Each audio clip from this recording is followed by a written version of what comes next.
Welcome back, everyone. Today we're going to be taking some time to dismantle the Pyle PDU-SB-PP10, the USB to XLR interface that I have started using in the studio. It should come apart fairly easily. We've got 2 Torx screws on the top, 2 on the bottom, and it looks like it should just come apart after that. Probably have to take the knobs out as well. Just while I've got it here, it appears to be, I'm going to say, about 1.25 inches. It's a 1-inch square where the sides are bubbling out an additional 1/8 inch. I'm not sure what the term I want to use for that is. And we appear to be about 5 5/8 of an inch long, give or take. Obviously, this mat's not going to give me down to the 100th of an inch measurement. So let's go ahead and pop the buttons off. Oh, and I'm going to need something to grab the mute button. There we go. These are those tweezer pliers I suggested in our Christmas roundup. And let's go ahead and take the screws out of the top first. These are a number 7 Torx.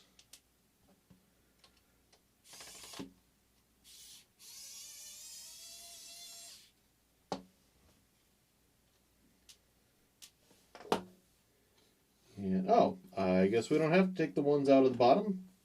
Those just hold this bottom cap onto the body, which I'll set over here. So, taking a look at this, let's actually... Alright, so now that we've got that, we can look at what appears to be a rather clever construction design, although I'm not going to be able to get this quite as far apart as I had liked looking at it. We have a dedicated board for all of the phantom power stuff.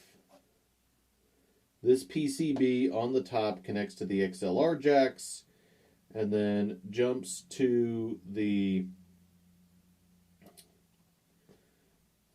USB portion here and here. You can see they've got pin headers going into sockets, and that allows it to handle all of the phantom power componentry as well as the audio output.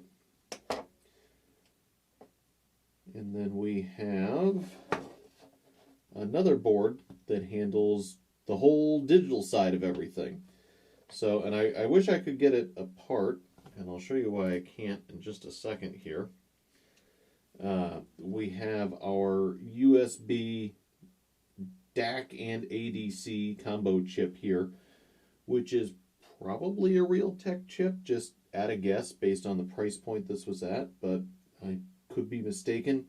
I tried to figure out who made that chip, and although I found the ODM that Pyle used, and I'll put a name and a link to their website in the description, because I'm not even going to try and pronounce it, I couldn't find exactly which chip this was. And that may be something that if I dig around inside the Windows settings, I might figure out. I was hoping to see what it was here, but there's 2 caps here on top of it, and it looks like if I take this out, what I would have hoped is that I could separate the 2 boards.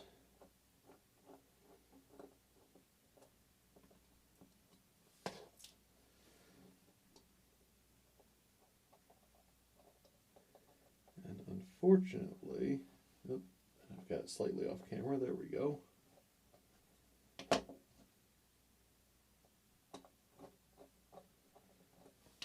Yeah. Unfortunately, the boards are soldered together here. So you can see that there are solder joints holding these boards together.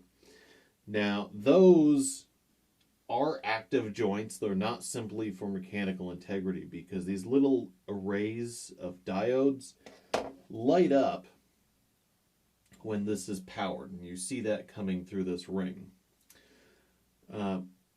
But they also mean that I mechanically can't separate these boards without causing damage too far, although it looks like I might be able to get a peek in now that I'm giving it just a hair of pressure there and get a look at what chip that is, although there's no way I'm going to be able to get this on camera without at least unsoldering these three joints, and I'm not going to do that. So let's see if I can figure out what that is. Okay, so it is a C Media 6533 from what I can tell, which lines up with the specifications of this device. That makes it a 96 kilohertz 24-bit DAC and ADC, which is exactly what this presents as. USB 2.0 full spec audio device, which means that anything that supports USB audio devices, which is Windows, Linux, OS X, etc., as they say on their website, will all just work. 8051 MCU. All right. Well, that was slightly terrifying, bending the board that far, but I don't appear to have cracked anything. That's actually fairly impressive. So before we close it back up, let's go ahead and take a look at how they've done this. So if there was damage to the XLR interface, that looks fairly replaceable. There's a set screw here that if I unsoldered these, the XLR portion would come off. So little hex set screw, this should just slide out, assuming that you unsolder that. You can also unsolder it on the board side. They are literally just connected to these three labeled interfaces, which are marked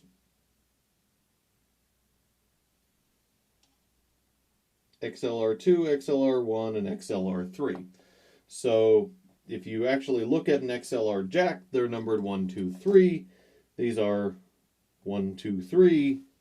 It would be fairly straightforward to replace that, although it'd be kind of tight. What you would probably end up doing if you wanted to remove it from the board would be to take a desoldering braid or a desoldering gun, heat it from this side, and then pull the solder through the board, which would kind of suck. You could also just desolder them from the actual XLR interface itself, and that would work fairly well. Looking at the rest of this, it looks like this mute button could have been used as a gain adjust on some variant of this board. I've got additional rows for something. Looks like this would be a typical set of LEDs. In fact, that would probably be exactly the same configuration that I see on my AMX7303, where I have 3 green LEDs, 1 yellow LED, and then 1 red LED for a peak meter. And then you'd be able to use this as a gain adjust, which is kind of a bummer. That would be a great feature on this device.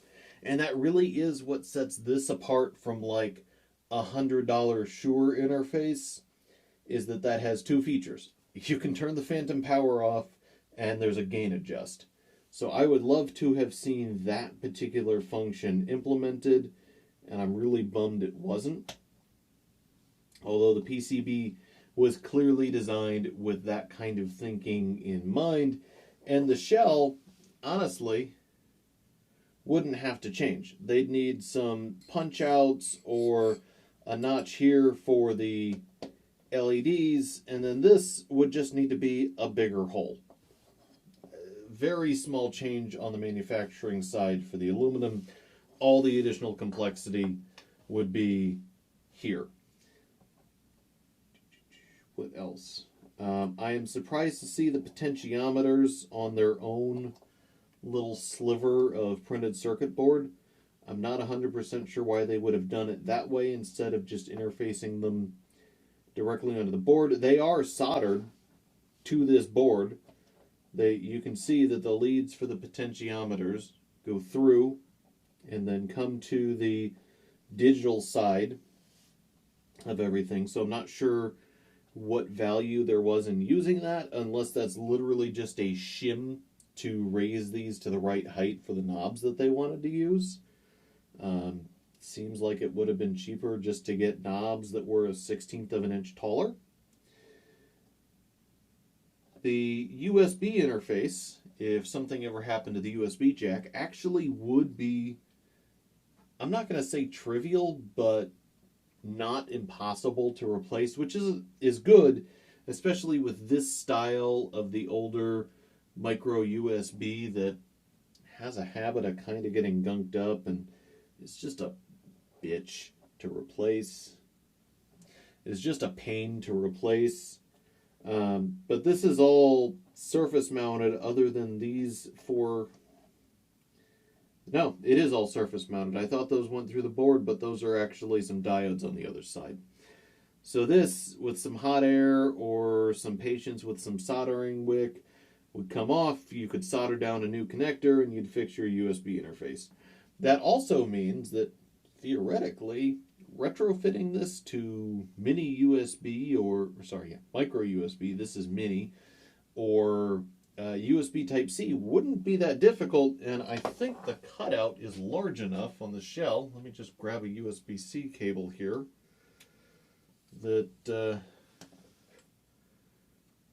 Nope, the cutout's not quite the right size for USB-C, so you'd need to Dremel that a little if you got that creative. Personally, I don't see a whole ton of value in that unless you have some cables that you really like. If you're going to invest that much time and effort into this, you can probably just buy a proper USB-C to XLR interface or one of the micro USB to XLRs. I mean, you're going to spend a few bucks on that, and then you're going to spend your time and effort soldering, assuming that you value your time, and money is not a huge issue. You can just buy something with the newer connector. That said, if you don't mind the older connector, there's nothing wrong with this one. I actually rather like this one, other than the fact that it needs some EQ adjustments that I'll have to tweak in OBS. Yeah, that's really it. Everything looks pretty decent. A couple of these solder joints they're not bad. There's just some leftover gunk on the board that I would have liked to have seen cleaned. Nothing that I think is going to impact the performance, and nothing that I would have known about had I not opened it up to show you guys.